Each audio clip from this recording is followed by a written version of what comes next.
کہ میری چھوٹی انگلی میری باپ کی کمر سے بڑی ہے. 2 قبائل والی جو سلطنت ہوگی اس کو جنوبی سلطنت کہا جائے گا. خدا نے اپنی پاکیزگی کی قسم کھائی ہے کہ تم پر وہ دن آئیں گے جب تم کو انکڑیوں سے اور تمہاری اولاد کو شستوں سے کھینچ کر لے جائیں گے. جس طرح خدا میں رتی بھر بھی کچھ ملاوٹ نہیں ہے، انہولی نہیں ہے، انپیور نہیں ہے، 100% خدا کی ذات پاکیزہ ہے، اسی قدر یہ قسم اپنی جگہ پر سٹے کرتی ہے کہ میں یہی تمہارے ساتھ کروں گا. اور یہ خود غرضی اتنی بڑھ گئی ہے اور اس قدر زیادہ ہے کہ جو مستحق ہیں اور جو غریب ہیں ان کو نیچے کیا جا رہا ہے، ان کا حق چھینا جا رہا ہے، اور امیر ہوتا چلا جا رہا ہے اور غریب کھانے سے بھی لاغر ہو گیا ہے. اس لیے خدا ان کے اوپر یہ فتویٰ دیتا ہے. اور کلیسیا سنے، خدا اس کے وسیلہ سے ہم سبوں کو اپنی اپنی خود احتسابی کے لیے چیلنج دے رہا ہے. ہمیں اپنے اوپر غور کرنا ہے. اور مچھلی جب اس ہک کے اندر اٹک جاتی ہے، اس انکڑی کے اندر آ جاتی ہے اور وہ اس کے اندر اس طرح سے اٹک جاتی ہے کہ وہ لاکھ محنت کے باوجود اس میں سے اپنے آپ کو چھڑا نہیں سکتی اور الٹیمیٹلی اس کو باہر نکال لیا جاتا ہے اور وہ ختم ہو جاتی ہے. جب آپ کسی چیز کو باقاعدہ طور پر ٹارگٹ کرتے ہیں اور نشانہ لگا کر شکار کر لیتے ہیں اور لے نکلتے ہیں، یہ وہ کیفیت ہے. میں تمہاری فصیل کو، تمہاری باؤنڈری کو، تمہاری دیوار کو اس قدر شکستہ اور خستہ کر دوں گا کہ ہر ایک کے سامنے سوراخ ہوگا. قربانیاں گزار رہے ہیں، ہر صبح قربانیاں گزار رہے ہیں، ہر تیسرے دن دہیکیاں دے رہے ہیں، شکر گزاری کی قربانیاں خمیر کے ساتھ دے رہے ہیں، سلامتی کی قربانیوں کا اعلان کر رہے ہیں. جب تک آپ اپنے دلوں کے ختنے کر کے، آپ اپنے باطن کو خداوند کے حضور سبمٹ کر کے، جب آپ خدا کے حضور عاجز ہو کے اپنی قربانی پہ نہیں کریں گے، آپ کبھی بھی خدا کو پسند نہیں آ سکتے. تو اپنے بدن ایسی قربانی ہونے کے لیے نظر کرو جو زندہ، پاک اور خدا کو یہ تم کو پسند.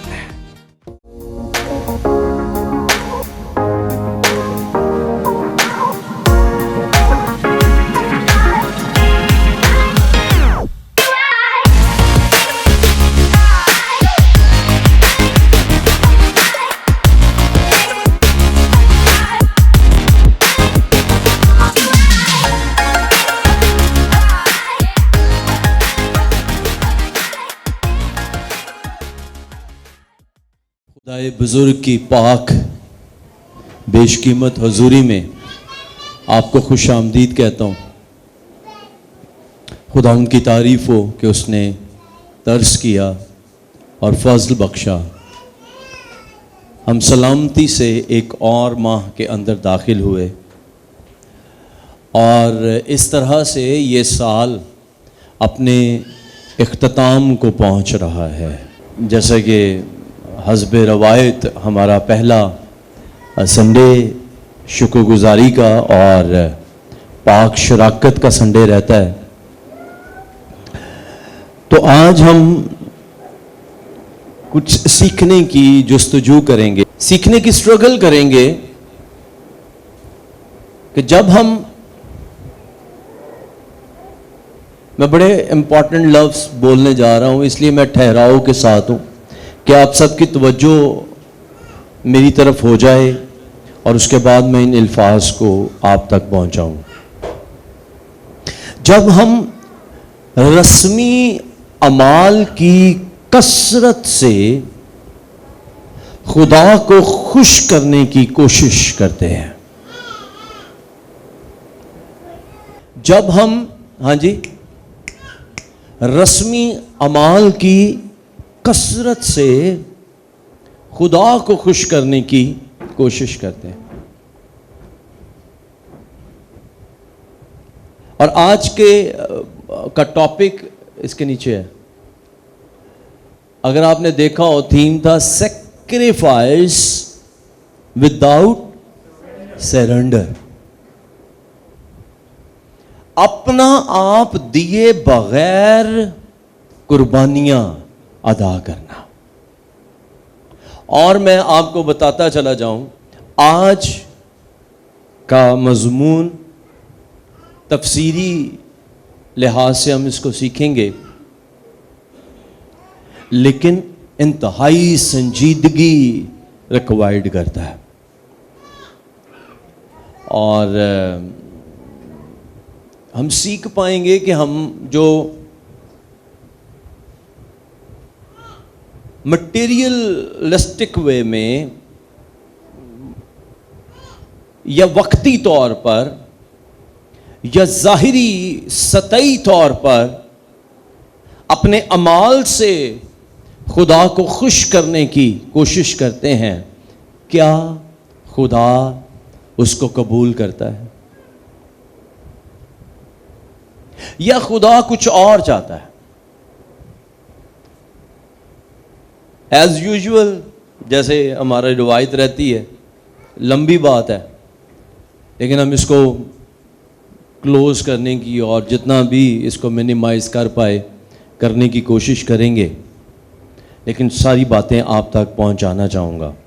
میرے ساتھ نکالیے آموس نبی کا صحیفہ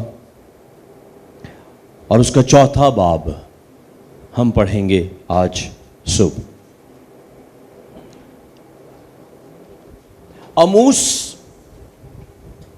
عہد عتیق کا ایک ایسا یا پہلا نبی کہا جا سکتا ہے جس کا پیغام کتاب مقدس میں بڑا تفصیل کے ساتھ تحریر کیا گیا ہے. 4 باب پہلی آیت. اور جنہوں نے بائبل کدی نہیں نہ کھولی وہ لب رہے نے کہ منہ ساندا کتنے کر کے آ. ساڈے گھر تے آندا سی کدی، بائبل چ کتنے کر کے آ. جڑے موبائل والے نے انہوں نے پھر بھی چھیتی لب جاتا، بائبل چ لبنا مشکل ہو جاتا. اس کا تذکرہ آل دو انبیاء اصغر کے اندر یعنی مائنر پروفٹس کے اندر ہے، لیکن آموس ایک اس وقت کا نبی ہے جب اسرائیل کی سلطنت 2 حصوں میں تقسیم ہو چکی ہے. اچھا، اگر آپ اس کی ہسٹری کو جو میں آپ کے ساتھ شیئر کرنے جا رہا ہوں، اگر آپ اس کی ڈیٹیلز کو اپنے پاس رکھیں گے یعنی غور سے سنتے جائیں گے تو آپ آج کے کلام تک جو آج خدا بولنا چاہ رہا ہے اس تک پہنچ جائیں گے. ٹھیک ہے، پھر وہ آپ اس کو گرپ کر سکیں گے کہ خدا کہہ کیا رہا ہے. سو اس کے پیچھے تاریخ ہے اور ہم اس تاریخ کو پہلے تھوڑا سا جانچنے کی کوشش کریں گے اور پھر اس کے بعد ہم اپنے اصل نقطے کی طرف بڑھ جائیں گے. ساتھ ساتھ ہم اس چیپٹر کو بھی پڑھتے جائیں گے. 8ویں صدی قبل از مسیح میں تقریباً یہ شخص 770 قاف میم کے قریب ہمیں نظر آتا ہے. ٹھیک ہے، اور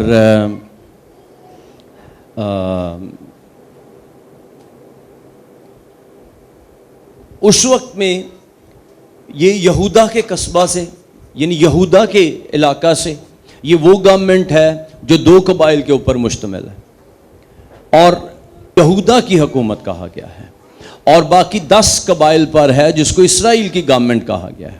تو یہ بیسیکلی اور جو یہودا کی 2 حصوں میں جس کو تقسیم کیا گیا ہے 12 قبیلے تھے اسرائیل کے، ہے نا. تو سلیمان کے بعد یہ 2 حصوں میں بٹ گئے. پتہ ہے سلیمان کے بعد اس کا بیٹا حکومت کے اندر آتا ہے.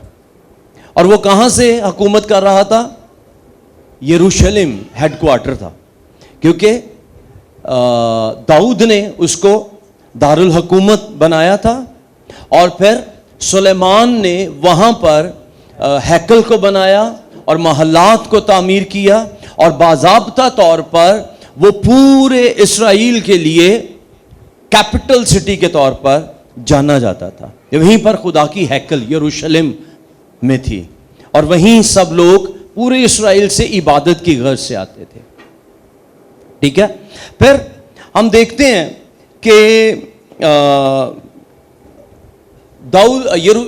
سلیمان کا بیٹا ربام اس کی جگہ بادشاہت کے لیے آیا, اور یہ ایسا اس کو اگر آپ نیکوکار اور بدکار بادشاہوں کی فہرست میں گنے تو یہ ایک بدکار بادشاہ تھا. اس شخص نے بت پرستی کو پروموٹ کیا, بڑھایا.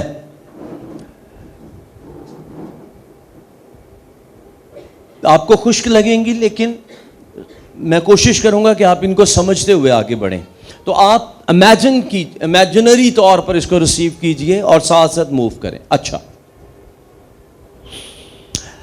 رہبام نے بزرگوں کی انسٹرکشنز کو رد کیا, اور اس نے کہا, اس کا کال تھا کہ میری چھوٹی انگلی, یعنی میری اتھارٹی اتنی ہے, میں اتنا دلیر اور اتنا باروب اور با اختیار بادشاہ ہوں کہ میری چھوٹی انگلی میری باپ کی کمر سے بڑی ہے.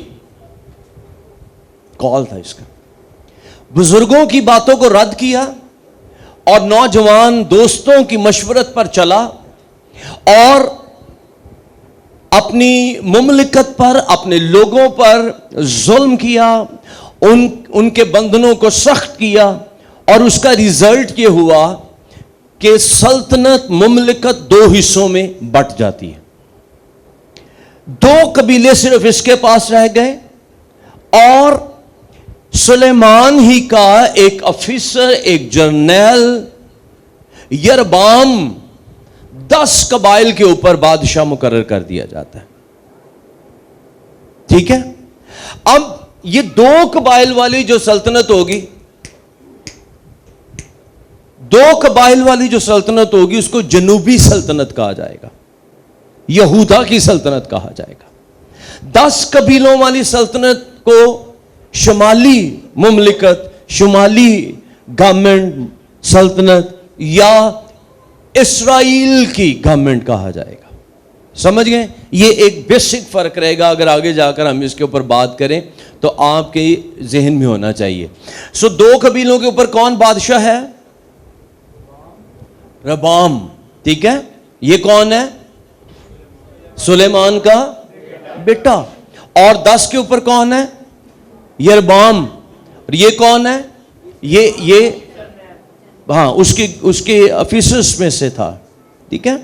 اور اس وقت میں ہوا کیا کہ یہودا کے حصہ سے, قصبہ سے, اس جنوبی گورنمنٹ میں سے ایک نبی برپا ہوتا ہے, اور وہ اس گورنمنٹ کے لیے نبوت نہیں کرتا بلکہ اپنی شمالی گورنمنٹ کے لیے نبوت کرتا ہے, اور اموس ان کے اوپر اعلان کرتا ہے کہ خدا تمہارے ساتھ کیا کرنے جا رہا ہے.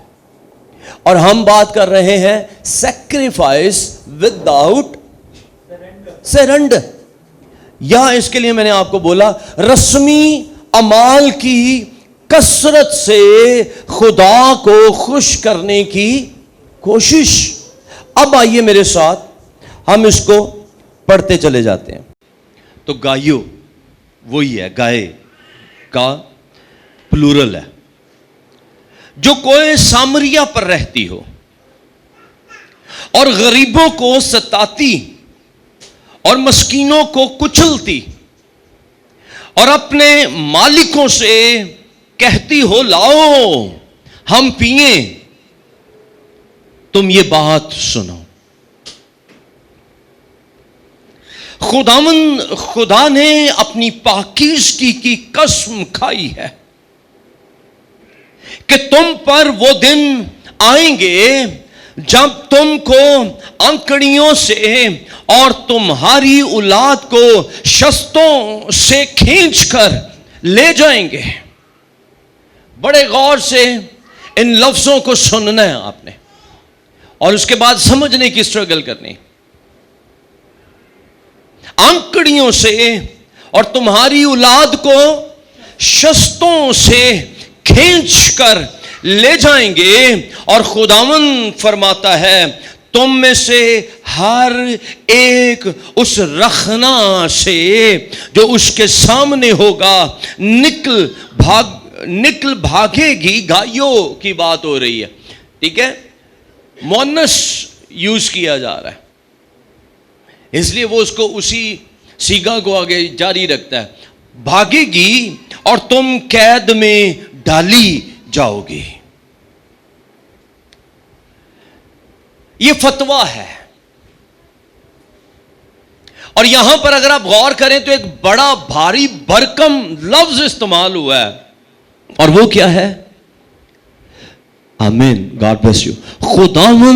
خدا نے اپنی, بولے کیا لکھا ہے یہاں پہ, پاکیزگی کی قسم کھائی ہے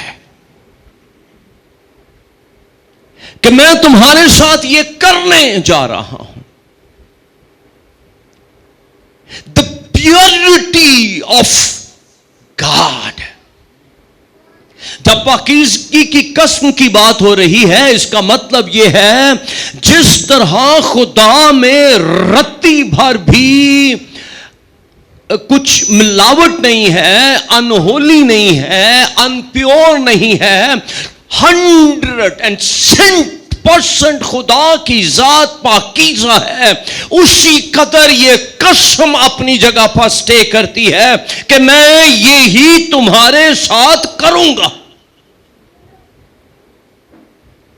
پاکیزگی کی قسم کھائی ہے, یہ 100% کو اناؤنس کرتی ہے. اچھا, یہاں پر شروع میں آیا بسن. بسن ایک ایسی جگہ اسرائیل کے اندر یا ان 10 قبائل کے اندر جہاں پر زرخیز علاقہ ہے, اور یہ علاقہ آج اگر آپ نیوز میں پڑھیں تو بولان ہائٹس کا بڑا تذکرہ آپ نے سنا ہوگا, جس کے اوپر جوش ابھی قبضہ کر چکے ہیں اور آگے بڑھ رہے ہیں. تو یہ وہی ایریا ہے بسن کا علاقہ, اور یہاں یہ علاقہ اپنی گائیوں کے لیے بہت مشہور تھا. ہیلدی ہوتی تھی, صحت مند ہوتی تھی. تو اس لیے جب وہ مخاطب کرتا ہے تو وہ اس کو گائیوں کہہ کر مخاطب کرتا ہے. جب ہم آج کلیسیا کے لیے جائیں گے تو یہ اس کا جو اسپرچل اپلیکیشن ہوگی وہ کلیسیا کے لیے ہوگی. لیکن جب ہم اولڈ ٹیسٹامنٹ میں اس کی تفسیر کی بات کرتے ہیں تو پھر اس وقت اس جگہ پر رہنے والی عورتوں کو بھی مخاطب کیا گیا. وہ خواتین جو عیش و عشرت کے اندر, اپنی خواہشات کے اندر, خود غرضی کے اندر اپنی زندگی کو گزار رہی ہیں, بالخصوص اور بالعموم اوورآل وہ تمام لوگ جو وہاں پر رہتے ہیں, اور یہ خود غرضی اتنی بڑھ گئی ہے اور اس قدر زیادہ ہے کہ جو مستحق ہیں اور جو غریب ہیں ان کو نیچے کیا جا رہا ہے, ان کا حق چھینا جا رہا ہے, اور امیر ہوتا چلا جا رہا ہے اور غریب کھانے سے بھی لاغر ہو گیا ہے. اس لیے خدا ان کے اوپر یہ فتویٰ دیتا ہے اور ان کو کہتا ہے کہ غریبوں کو ستاتی اور پڑھیں مسکینوں کو اور اپنے مالکوں سے کہتی ہو لاؤ. اور ان عورتوں کو اس طرح سے بھی کہا گیا ہے کہ یہ اپنے شوہروں کو کہتی کہ لاؤ, کیا آگے کیا لکھا ہے, ہم پئیں, یعنی شراب لے کر آؤ تاکہ ہم اور عیش کریں, ہم اور اپنی مستی میں مست ہوں. تو وہ لوگ جو اپنی ضروریات میں پھنس جاتے ہیں یا خود غرضی کے اندر انوالو ہوتے ہیں، یہ ان کے اوپر فتویٰ ہے. اور کلیسیا سنیں، خدا اس کے وسیلہ سے ہم سبوں کو اپنی اپنی خود احتسابی کے لیے چیلنج دے رہا ہے. ہمیں اپنے اوپر غور کرنا ہے. اور پھر آگے چل کے وہ کہتا ہے مجھے اپنی پاکیزگی کی قسم. پہلی بات، پہلی چیز کون سی ہے؟ پڑھیں کیا لفظ لکھا ہے، میں کیا کروں گا؟ ہاں جی، تم پر وہ دن آئیں گے. کتنے ہو؟ ایتھے ہی ہو؟ لگ نہیں رہے مجھے تو پڑھیں پھر پلیز، سامنے دیکھیں. تم وہ دن آئیں گے جب تم کو، بولیں کیا لفظ ہے، انکڑیوں سے اور شستوں سے کھینچ کر. سنیں، انکڑیاں کیا ہوتی ہیں؟ انکڑیاں بولا جاتا ہے ہک کو، اور یہ خاص طور پر اس کام آتی ہے جب مچھلی کو پکڑنا ہو. اس کے اور بھی کام ہم جو اپنے کپڑے لٹکاتے ہیں وہ بھی ہک ہی ہوتے ہیں، اور وہ لٹک جاتے ہیں پھر کسی چیز کے ساتھ. لیکن ہک کا صحیح استعمال اگر کیا جائے تو وہ مچھلی پکڑنے کے لیے ہوتا ہے. اور مچھلی جب اس ہک کے اندر اٹک جاتی ہے، اس انکڑی کے اندر آ جاتی ہے، اور وہ اس کے اندر اس طرح سے اٹک جاتی ہے کہ وہ لاکھ محنت کے باوجود اس میں سے اپنے آپ کو چھڑا نہیں سکتی، اور الٹیمیٹلی اس کو باہر نکال لیا جاتا ہے اور وہ ختم ہو جاتی ہے. انٹینسٹی کے اوپر غور کریں. خدا کتنا سنجیدہ بات کر رہا ہے. تم پر وہ دن آئیں گے جب تم کو انکڑیوں سے کیا کر گے جی؟ بولے ہک لگا کے کھینچ لیں گے، اور تمہاری آگے کی ہے، اور تمہاری اولاد کو، اور شست بولتے ہیں ٹارگٹ کر کے، نشانہ لگا کے. شست کیا ہے؟ ٹارگٹ. جب آپ کسی چیز کو باقاعدہ طور پر ٹارگٹ کرتے ہیں اور نشانہ لگا کر شکار کر لیتے ہیں اور لے نکلتے ہیں، یہ وہ کیفیت ہے. گال سمجھ رہے ہو کہ خدا کہہ رہا ہے اگر تم اپنی خود احتسابی نہیں کرتے، اور اگر تم اپنی ہٹ درمی سے باز نہیں آتے، تو یہ دن تم پر آئیں گے کہ تمہیں انکڑیوں سے کیا جی، نشستوں یعنی ٹارگٹ کر کے تم کو کھینچ لیا جائے گا اور تم کو ہلاک کر دوں گا. اور آگے کیا لکھا ہے؟ آگے اس کو بڑا واضح طور پر وہ بیان کرتا ہے کہ میں ہوگا کیا. پڑھیں ذرا اگلی آیت کیا ہے. اور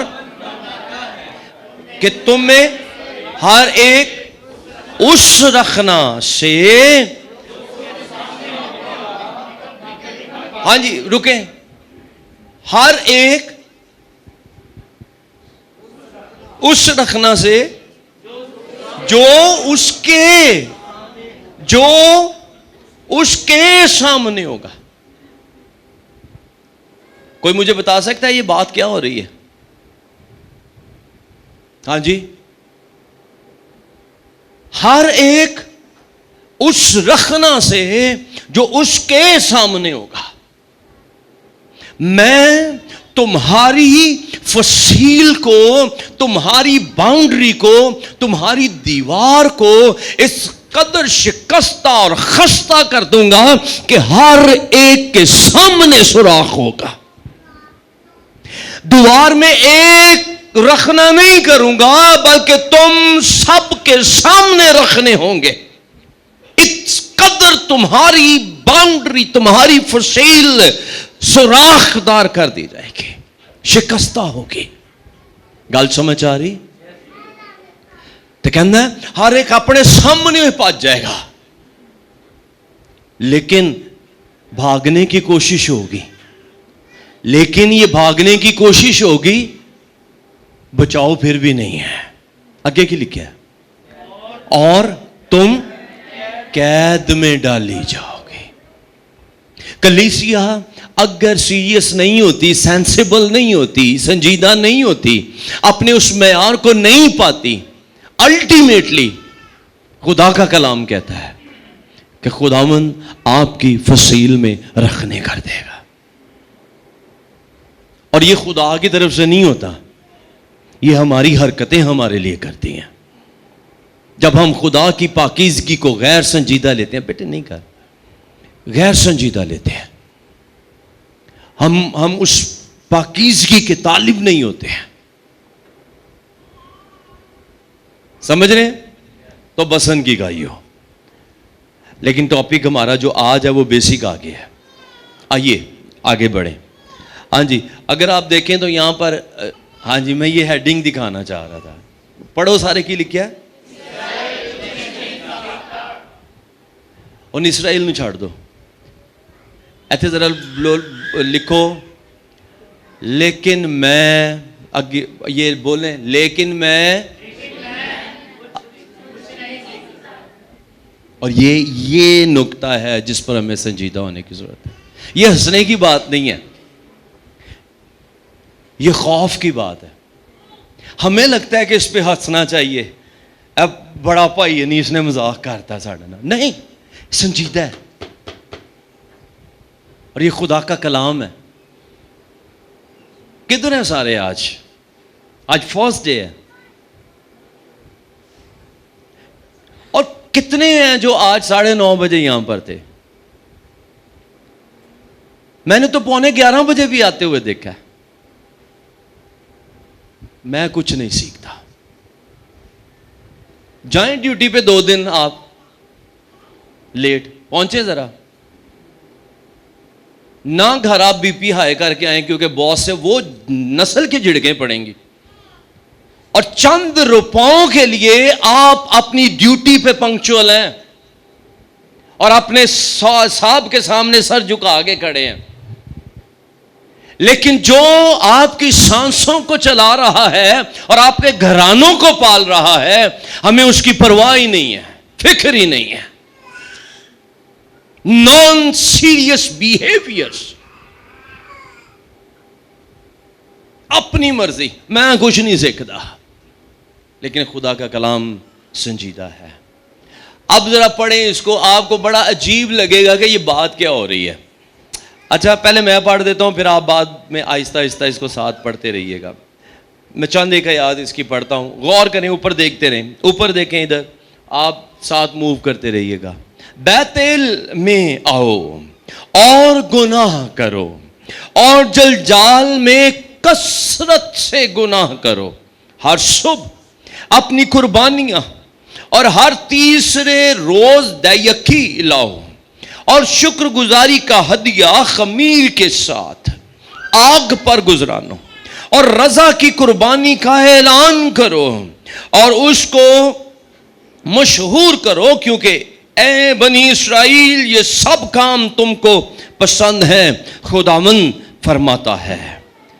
فرماتا ہے اگرچہ میں نے تم کو تمہارے ہر شہر میں دانتوں کی صفائی اور تمہارے ہر مکان میں روٹی کی کمی دی, تو بھی تم میری طرف رجوع نہ لائے. نمبر 1, رجوع نہیں لائے. اور اگرچہ میں نے میکھو جب کہ فصل پکنے میں 3 مہینے باقی تھے تم سے روک لیا, اور ہر شہر میں برسایا اور دوسرے سے روکے رکھا, ایک قطع زمین پر برسا اور دوسرا قطع بارش نہ ہونے کے باعث سوکھ گیا, اور 3 بستیاں آوارہ ہو کر ایک بستی میں آئیں تاکہ لوگ پانی پئیں, پر وہ آسودہ نہ ہوئے, تو بھی تم نے رجوع نہ لائے, تو بھی تم میری طرف رجوع نہ لائے. خداوند فرماتا ہے. 3rd step, پھر میں نے تم پر باد سموم اور گروئی کی آفت بھیجی, اور تمہارے بے شمار باغ اور تاکستان اور انجیر اور زیتون کے درخت ٹڈیوں نے کھا لیے, تو بھی تم میری طرف نقصان تے نقصان رونے پہ ہیں. کل بھی جا رہے ہیں لیکن عقل نہیں آ رہی, خیال نہیں کر رہے. اور بھائی جب تک خدا تیرے خلاف کھڑا رہے گا تو کیسے بحال ہو سکتا ہے؟ اور جب تک آپ اس کی طرف رجوع نہیں کریں گے. میں نے مصر کی سی اور تمہارے جوانوں کو تلوار سے قتل کیا, تمہارے گھوڑے چھین لیے, اور تمہاری لشکرگاہ کی بدبو تمہارے نتنوں میں پہنچی, تو بھی تم میری طرف رجوع نہ لائے. خداوند فرماتا ہے. چوتھا, آگے, میں نے تم میں سے بعض کو الٹ دیا جیسے خداوند سدوم اور امورا کو الٹ دیا تھا, اور تم اس لکٹی کی مانند ہوئے جو آگ سے نکالی جائے, تو بھی تم میری طرف رجوع نہ لائے. یہ پانچواں ہے. پس اے بنی اسرائیل میں تجھ سے یوں ہی کروں گا, اور چونکہ میں تجھ سے یوں کروں گا اس لیے اسرائیل تو اپنے خدا سے ملاقات کی تیاری کر. آئیے واپس اس کی چوتھی آیت کے اوپر. دو جگہوں کا ذکر یہاں پر آپ کو ملا. ادھر ہی ہیں آپ لوگ. میں نے ابھی آپ کو بتایا تھا 2 حصوں میں گورنمنٹ تقسیم ہوئی تھی. کتنے پورشنز ہوئے تھے؟ 10 اور 2. 2 والا کیا ہے؟ یہودا کی مملکت. 10 والا اسرائیل کی مملکت. ادھر کون ہے؟ ربام. ادھر کون ہے؟ 10 پہ کون ہے؟ یربام. اب سنیے, بیتیل کون سی جگہ ہے؟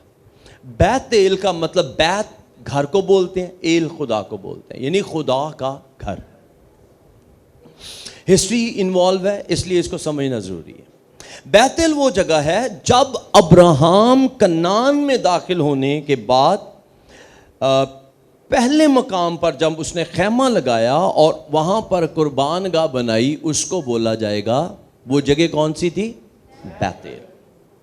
وہی جگہ جہاں پر یعقوب رات کو خواب دیکھتا ہے اور ایک سیڑھی دیکھتا ہے جہاں سے فرشتے اوپر آتے اور نیچے چڑھ آتے جاتے ہیں, اور وہ پھر وہاں پر ان فرشتوں کے ساتھ برکت کے لیے لڑائی کے بعد جب وہاں پر پتھر رکھتا ہے اور اس کو وہ بیتیل کا نام فرسٹ ٹائم اس کو کال کیا گیا بیتیل, یعنی یہ خدا کا گھر ہے جہاں ہم عبادت. اسی تناظر میں سامری عورت نے یسوع مسیح کو آنسر کیا تھا کہ جس جگہ عبادت کرنی چاہیے, جہاں ہمارے باپ یعقوب نے عبادت کی تھی, بڑوں نے عبادت کی تھی, وہ تو بیتل میں ہے, سامریہ کے اندر ہے. لیکن تم کہتے ہو جہاں عبادت کرنی چاہیے وہ یروشلم کے اندر ہے. کہانی سمجھ رہے ہو کیوں وہ کہہ رہی ہے؟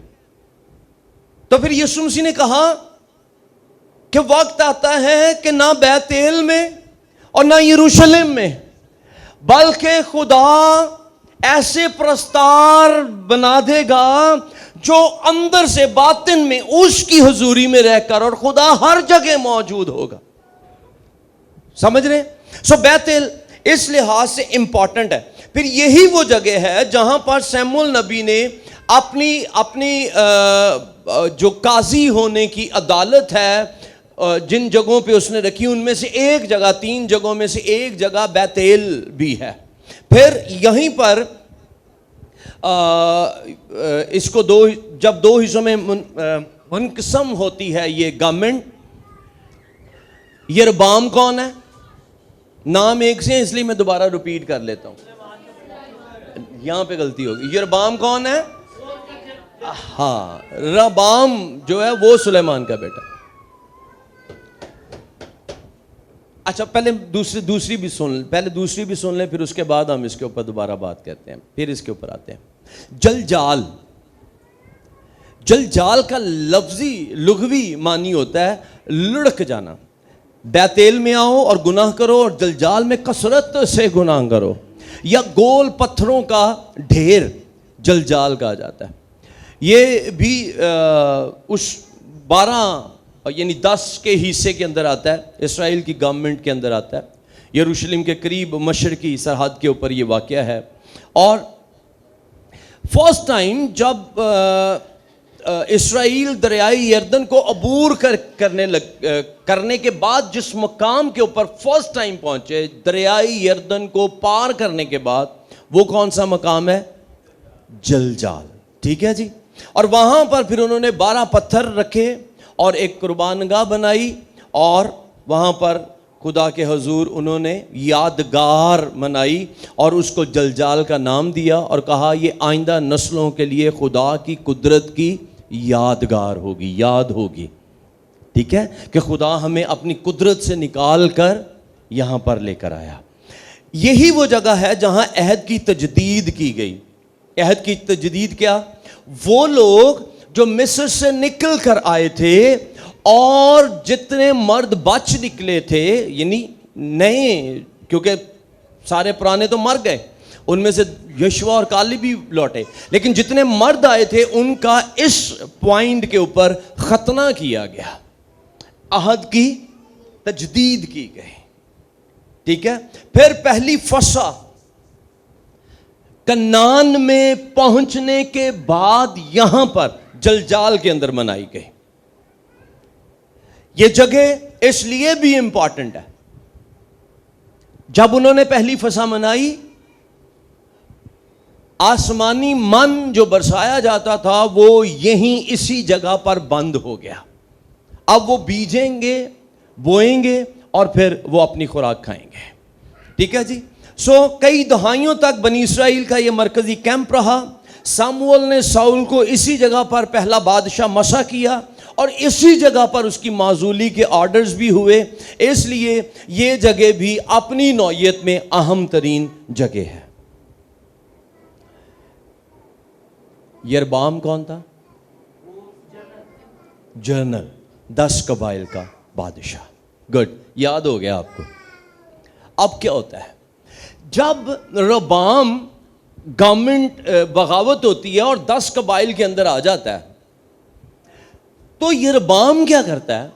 یربام اب لوگوں کی، اور میرے نہ رہنا پلیز، اب ہم اس کی تفسیر کی طرف بڑھ رہے ہیں، انفارمیٹیو کام کلوز ہو گیا. اب یربام کیا کرتا ہے کہ 2 جگہوں کو خاص طور پر مقرر کرتا ہے تاکہ وہاں پر عبادت گاہ بن جائے یا ہیکل ہو جائے. ان 10 قبیلوں کو ادھر یروشلم میں نہ جانا پڑے اور یہ یہاں پر عبادت کریں.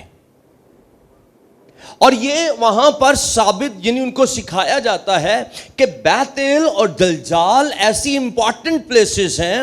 یروشلم کا تو ذکر بھی نہیں ہے، یہودا کا تو ذکر بھی نہیں ہے، وہ تاریخی لحاظ سے کوئی اہمیت نہیں رکھتی ہیں.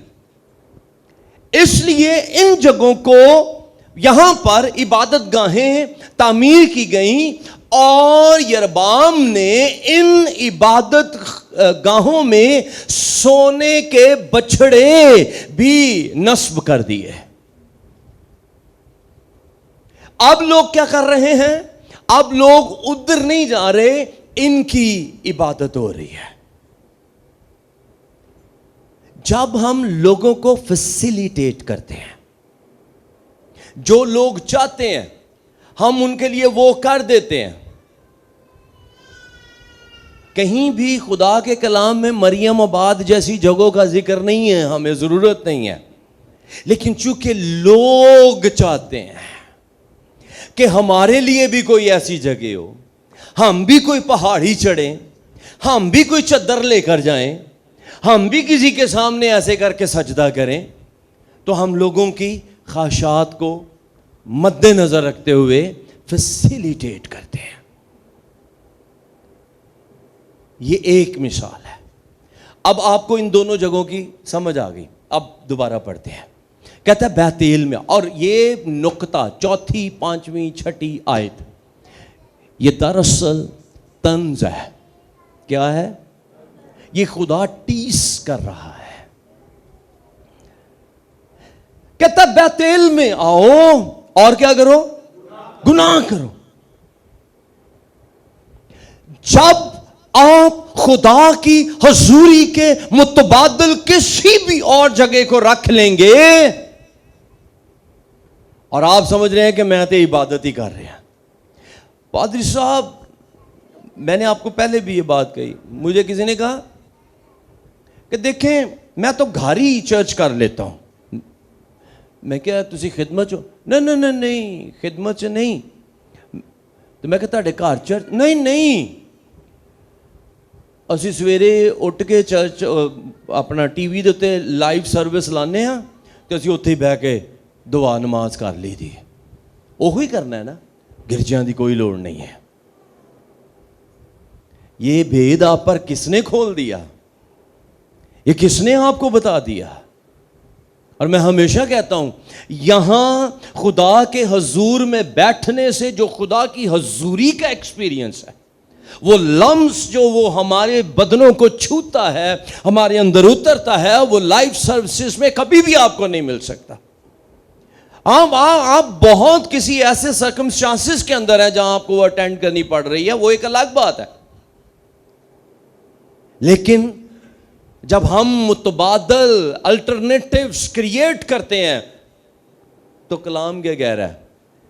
میں نے یروشلم کو تمہارے لیے, ہیکل کو تمہارے لیے رکھا ہے. تسی اپنے لیے جڑے مرضی بناندے رہو. کہتا ہے بیتیل میں آؤ گناہ کرو. اسی اپنے آپ ہی مذہبے بنائے نے, اپنے ایک اٹ دے اپنی سوچاں دے مطابق کام رکھے نے, اور ہم سمجھ رہے ہیں یہی صحیح ہے. اور کہتا ہے جلجال میں ہاں جی کثرت سے گناہ کرو, ہر صبح اپنی قربانیاں اور ہر تیسرے روز دے کھلاؤ. میں نے کیا بولا تھا آپ کو شروع میں؟ رسمی اعمال کی کثرت سے خدا کی ہاں جی بڑے وائزلی, بڑی حکمت دے نال ڈسٹریبیوٹ کرنا. میں 2 بیوہ نے انہاں دے بچیاں نو ادھی دے دینا, تے پھر میں ہور 2-3 بچے نے جنہاں دی سکول دی فیس دینا, تے پادریاں نو کی لوڑ ہے دی. یہ آپ کی اپنی سوچ ہے. آپ کیا کر رہے ہیں, کس طرح سے اس کو لے کر جا رہے ہیں. لیکن کلام یہ نہیں کہہ رہا. یہ لوگ کیا کر رہے ہیں؟ اچھا یہاں پر جو بیسک نقطہ ہے وہ یہ ہے کہ یہ 3 دن کے بعد دہیکیاں لے کر آ رہے ہیں. خوشحالی بہت زیادہ ہے نا.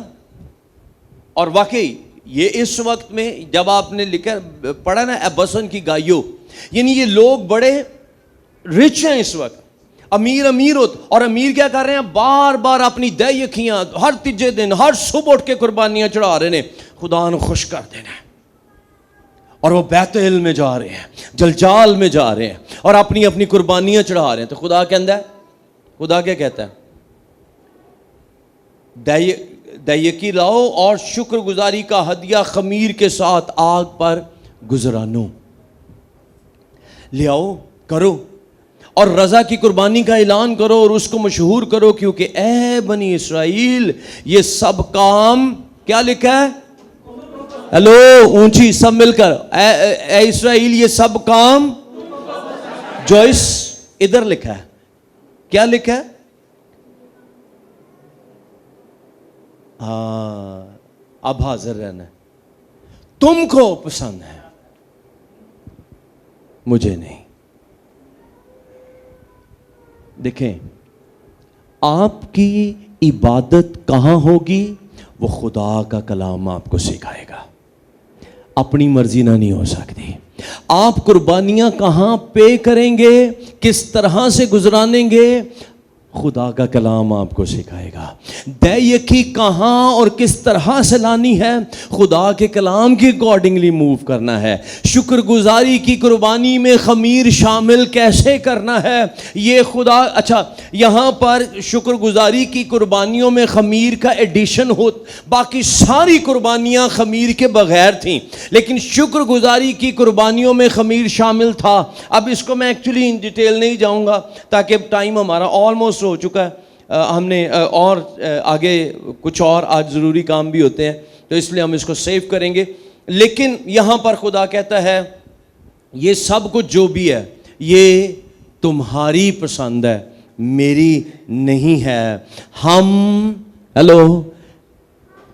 غور کریں ذرا, یہاں پر قربانیاں گزران رہے ہیں, ہر صبح قربانیاں گزار رہے ہیں, ہر تیسرے دن دہیکیاں دے رہے ہیں, شکر گزاری کی قربانیاں خمیر کے ساتھ دے رہے ہیں, سلامتی کی قربانیوں کا اعلان کر رہے ہیں. لیکن یہ سارے سیکریفائسز ہیں جو کہ وداؤٹ سرنڈر ہیں. جب تک آپ اپنے دلوں کے ختنے کر کے, آپ اپنے باطن کو خداوند کے حضور سبمٹ کر کے, جب آپ خدا کے حضور عاجز ہو کے اپنی قربانی پہ نہیں کریں گے, آپ کبھی بھی خدا کو پسند نہیں آ سکتے. تو خدا کی مانگتا ہے, خدا کہتا ہے اپنے بدن ایسی قربانی ہونے کے لیے نذر کرو جو زندہ, پاک اور خدا کو یہ تم کو پسند ہے. منو کی چاہیے اپنے بدن لے کرو. مجھے کیا چاہیے؟ اپنے آپ کو پاک کرو, کیونکہ یہاں میں اپنی پاکیزگی کی قسم کھا رہا ہوں. اب میں آپ کو بتاؤں, ہم اپنا سب کچھ بہترین کر کے بھی, اور خدا پیسیاں نے نہیں ورچایا جاندہ.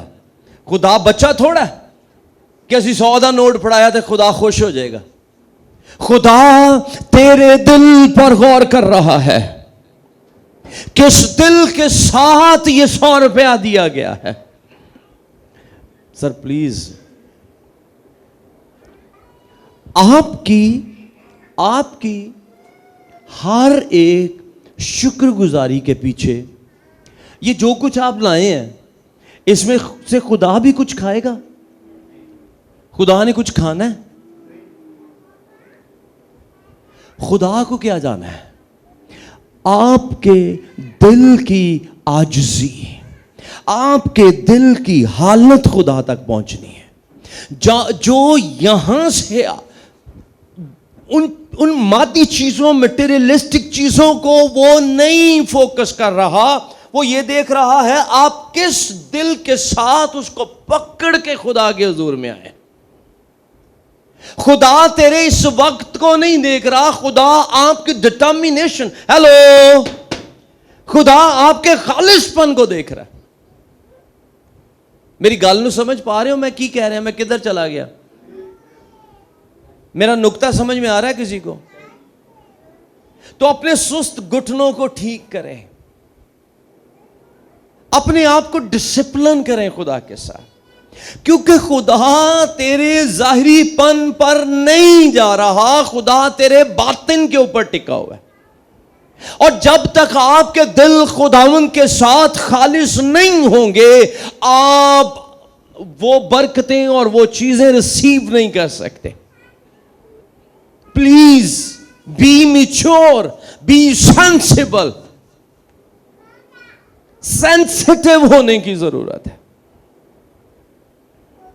اگر یہاں پر فالٹ ہے آگے نہیں آئے گا, آگے کام ہی نہیں ہوگا. اور آگے خدا کہتا ہے, پڑھیں میرے ساتھ پلیز اس کو, 6 آیت سے پڑھنا شروع کریں, جلدی سے پڑھتے چلے جائیں, ہم ان کی تفسیر میں نہیں جائیں گے, صرف ایک ایک لفظ ان کے لیے بولیں گے. جی 1 2 3. خداوند اگرچہ میں نے تم کو تمہارے ہر شہر میں دانتوں کی صفائی اور تمہارے ہر مکان میں روٹی کی کمی دی, تو بھی تم میری طرف قحط سالی پوری نہیں پہ رہی.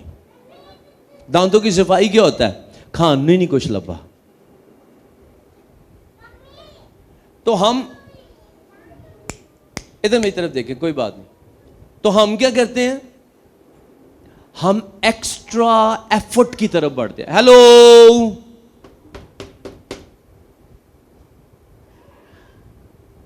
جب ہمارے پاس نہیں ہوتا تو ہم ایکسٹرا ایفرٹس کی طرف جاتے, ایک ہور نوکری کر لیے, نال کوئی کاروبار شروع کر لیے.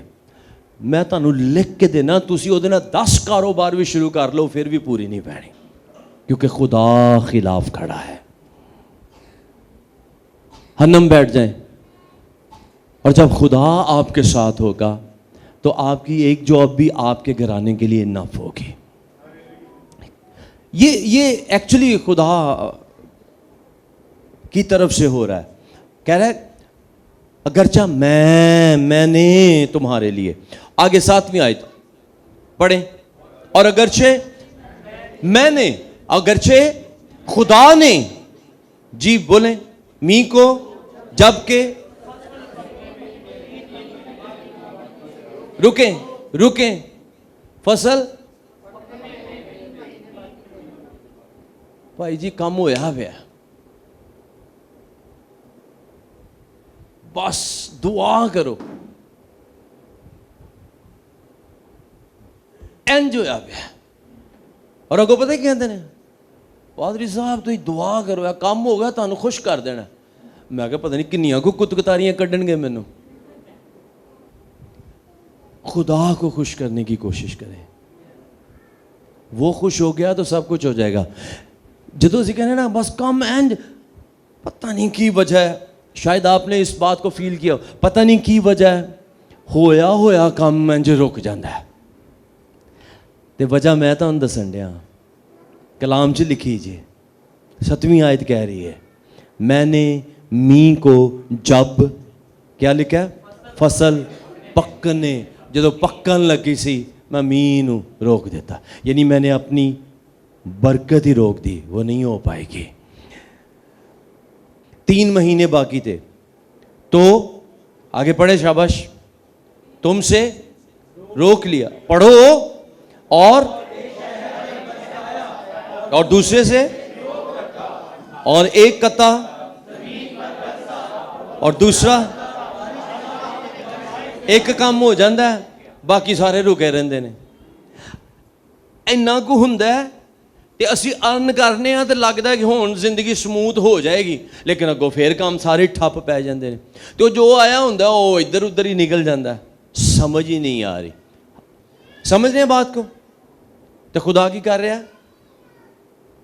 تانوں ٹیسٹ کر رہا ہے, اور ہمیں اپنی زندگی پر غور کرنا ہے کہ ہم کیوں چاروں, کلام میں لکھا ہے میں وہ جب آپ کو برکت دے گا آپ کی زندگی کو چاروں اور سے برکت دے گا, چاروں اور سے. آگے پڑھیے چلیں. سوکھ گیا, اور 3 بستیاں, آوارہ بڑا امپورٹنٹ ہے, خاص لفظ لکھا ہے, یعنی یہ نہیں لکھا 3 بستیاں آئیں ایک بستی میں, لکھا آوارہ ہو کے. یعنی جب کوئی آوارہ کون ہوتا ہے, جب جس کے پاس کوئی ٹارگٹ نہیں ہے, جس کے پاس کوئی منزل نہیں ہے, جس کے پاس کوئی سورس نہیں ہے, اور وہ پاگلوں کی طرح بے وقوفوں کی طرح بھاگ رہا ہے. آوارہ ہو کر آئیں, ایک بستی میں آئیں تاکہ لوگ پڑھیں, پانی پئیں, پر وہ لبا ہی نہیں, تو بھی قحط, خشک سالی, اور ہم اس کو ریسیو نہیں کر رہے. آگے چلیں. پھر میں نے, خدا انٹینسٹی بڑھا رہا ہے, سختی زیادہ آ رہی ہے. میں نے تم پر باد سموم, باد سموم کیا ہوتی ہے؟ باد ہوا کو بولتے ہیں, سموم زہریلی ہوا کو بولتے ہیں. ہاں جی, زہریلی ہوا, لاہوریاں تو زیادہ کنوں پتہ ہے, دنیا سب تو نمبر 1 زہریلی ہوا سموگ. اور میں نے تم پر باد سموم اور گروئی کی آفت بھیجی. گروئی کیا ہوتی ہے؟ گیرو, گروی, جب آپ کی چیزیں دوسروں کے قبضہ میں چلی جاتی ہیں, قرضوں کے اندر دھنس جاتے ہیں. سمجھ آ رہی ہے؟ ابا جی صاحب ہے 2 سال تک قرضے چی ننگے, سمجھ نہیں آ رہی. کیوں آئے گی؟ خدا کو چیٹ کر رہے ہو, خدا ساتھ نہیں کھڑا ہے, اس لیے یہ ایشوز ہیں. میری گلاں سمجھ آ رہی ہیں؟ گل کلیئر ہو رہی ہے؟ پھر میں نے تم پر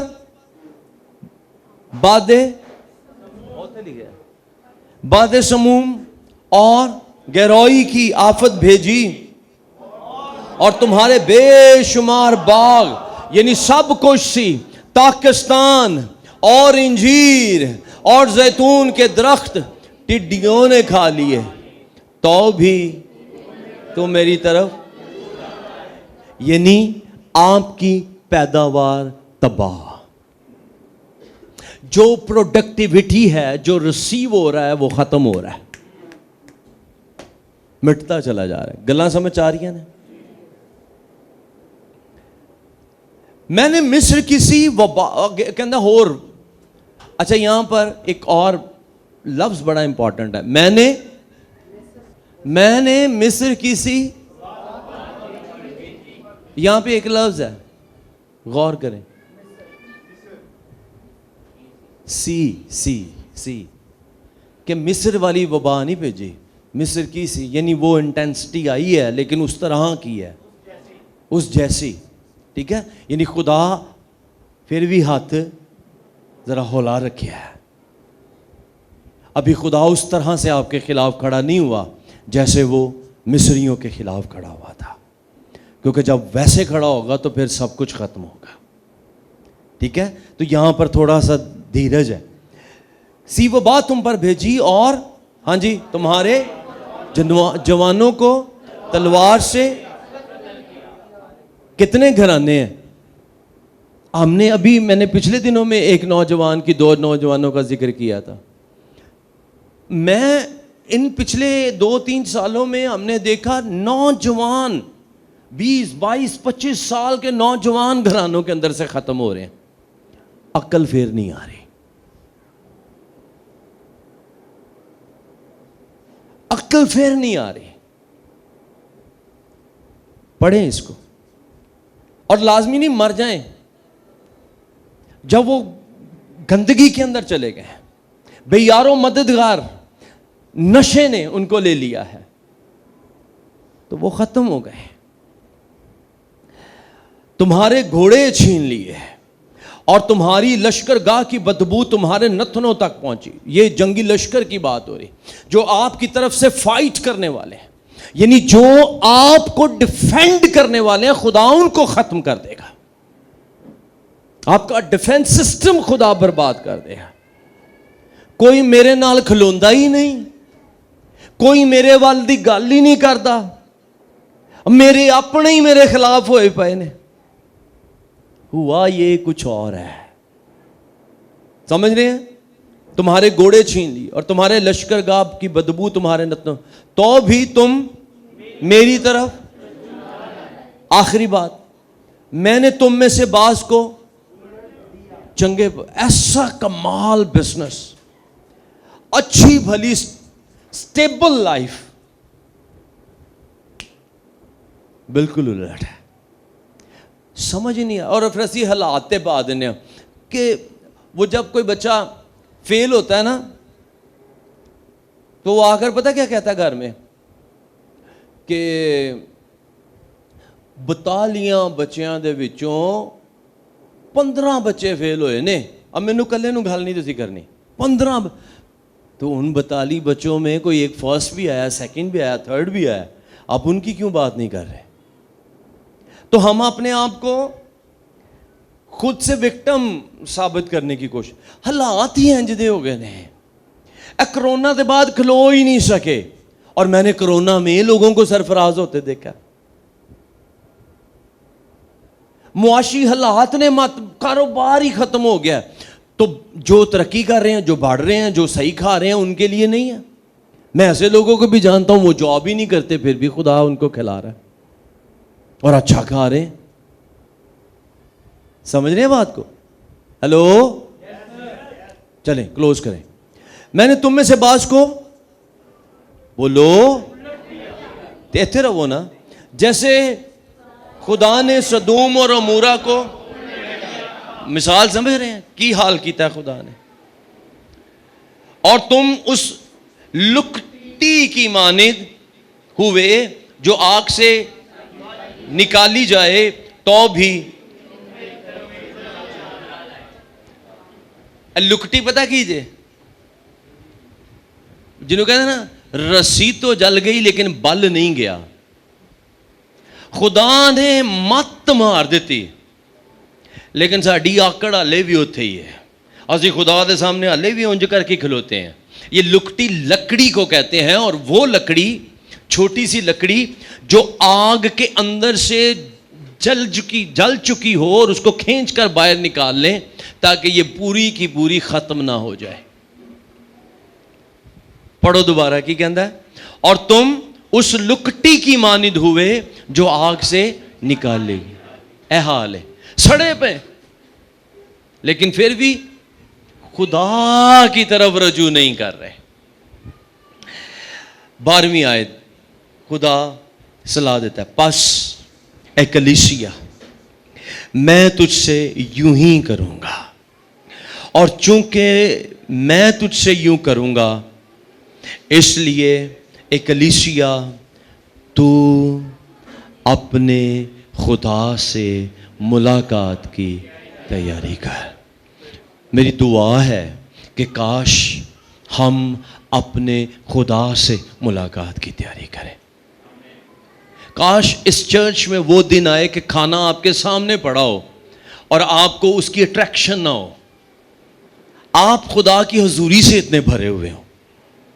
جدو کھانا اتنے آندا نا اسی پاگل ہو جانے ہیں, اسی کی سنیا سی, ہمیں کیا کرنا ہے, پھر سانوں ہوندا ہے وہ فلانی چیز کتھے آ, وہ کہاں رہ گئی, اور دوجے دی پلیٹ چ کی ہے, مجھے یہ کیوں نہیں ملا.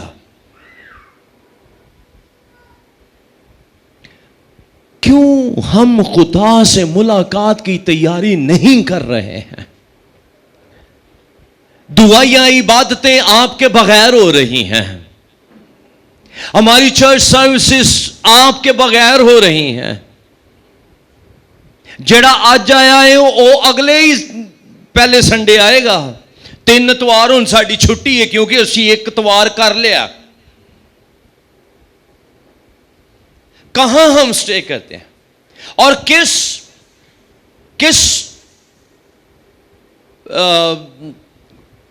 شاید تھوڑا بھاری لفظ ہو, کس منہ کے ساتھ ہم خدا کے سامنے کھڑے ہوتے ہیں اور برکت کا تقاضا کرتے ہیں, جبکہ ہمارے دل نہ پاک ہیں نہ خالص ہیں, ہم خدا کے خلاف ہیں اور خدا کی طرف رجوع نہیں کر رہے.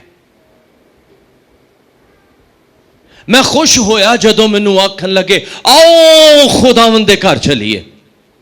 کیسے آپ کی نیند نہیں کھلتی, کیوں آپ سوئے رہے, کیوں آپ خدا کے گھر میں لانے کے لیے وہ اندر سے تڑپ نہیں تھی. میں نے خدا کے حضور اپنے کھان لی تھوڑا لے آئے ہیں اسی. مجھے کتنی دفعہ یہ مشورہ دیا گیا, آپ اس کو شکر گزاری کو پھل پر یا کچھ ایسی چیزوں پر رکھ دیں اور وہ پاسٹرز کے ساتھ چلی جائے. میں کہا نہیں, ہمیں نہیں ضرورت ہے. میں یہ چاہتا ہوں کہ ہمارے لوگ ایک تو فیلوشپ میں امپروو ہوں, پلس دل سے خدا کے حضور میں لائیں. خدا تیرے ککڑ نو نہیں ویندا, وہ تیرے گھر کے ایک مٹھی آٹے سے بھی خوش ہوگا اگر تو دل سے خدا کے لیے لے کر آیا. بیتیل میں آؤ اور او پہی ہے, دیکھو اپنے آپ کو چیک کریں ہم کس جگہ پر اور کہاں سے آ رہے ہیں, ساڈا روپیہ پیسہ کتنے جا رہا ہے, ہم کیسی قربانیاں گزران رہے ہیں, ہم اپنی شکر گزاری میں کس طرح سے خمیر ایڈ کر رہے ہیں, اور جلجال میں آؤ اور زیادہ گناہ کرو. خدا کہتا ہے کلیسیا اپنے خدا سے ملاقات کی تیاری کر. آگے کی کہندا ہے, آخری آیت پڑھ لو پھر اسی دعا کرنے ہیں. کیونکہ دیکھ, پڑھیں سب پڑھیں, کہ اسی نے پہاڑوں کو اور ہوا کو وہ ظاہر اور صبح کو بنا دیتا اور زمین کے مقامات پر اس کا نام خداوند رب افواج ہے. ਜੇ ਤੁਸੀਂ ਉਹਦੇ ਕੋਲ ਆ ਜਾਓਗੇ تو یہ سارے کام وہ کر سکتا ہے. ਉਹ ਦਿਨ ਨੂੰ ਤਾਰੀਖ ਕਰ ਦੇ, ਇਹ ਉਹਦਾ ਕਮਾਲ ਹੈ. ਉਹ ਗਰਮੀ 'ਚ ਠੰਡ ਕਰ ਦੇਵੇ, ਕਰ ਸਕਦਾ ਹੈ. ਸਰਦੀ ਨੂੰ ਗਰਮੀ ਲਗਵਾ ਦੇ, ਇਹ ਉਹਦੀ ਕੁਦਰਤ ਦਾ ਹਿੱਸਾ ਹੈ. ਜਿੱਥੇ ਕੁਛ ਨਹੀਂ ਹੈ ਉੱਥੋਂ ਇੰਜ ਕਰਕੇ ਤੁਹਾਡੇ ਲਈ ਆ ਜਾਵੇ, وہ کر سکتا ہے. لیکن ہمیں خداوند کے ساتھ ملاقات کی تیاری کرنی ہے. آمین.